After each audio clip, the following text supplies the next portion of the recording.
Ngayon ay March 14, ah, Friday, 2025. Andito ako sa lugar ng malapit dito sa opisina ng Comelec, Manila.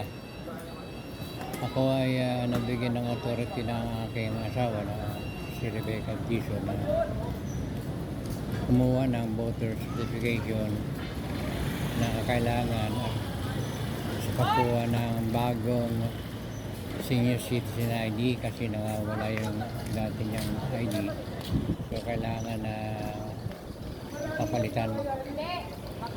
So ang kailangan ng OSCA Manila ay voters registration record. So nandito ako sa Roseros, malapit sa LRT Central. Ayun sa dulo na yon.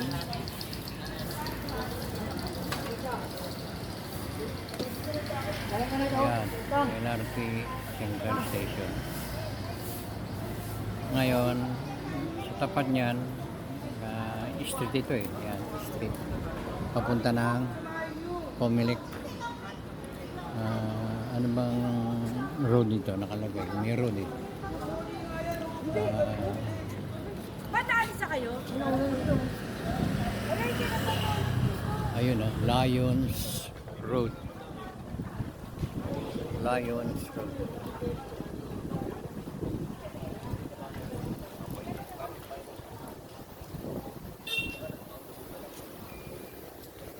Ito naman yung Maynila office dito sa Maynila.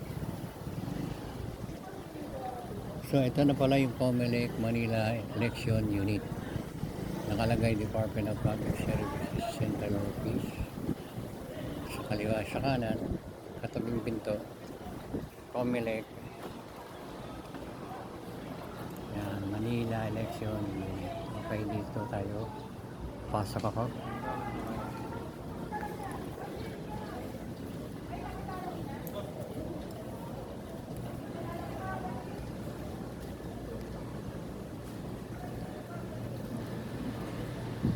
Commission on Elections, Republic of the Philippines. Picture yan. Aakit tayo.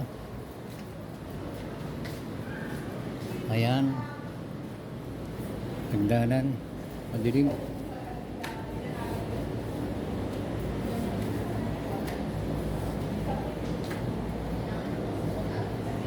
Ayan.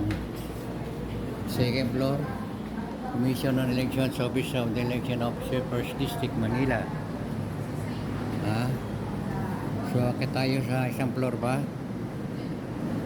Second floor na to. So, papunta tayo ng 3rd floor.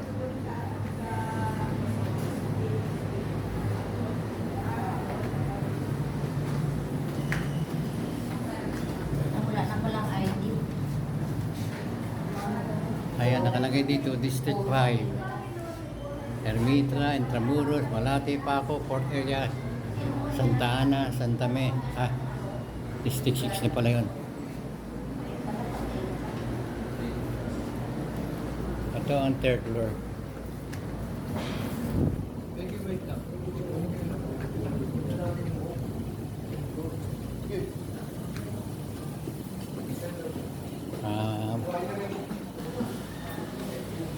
Tutuloy ko mamaya. Putulin ko muna. Ito na wala pang 3 minuto nakakuha na kagad ako voters certification.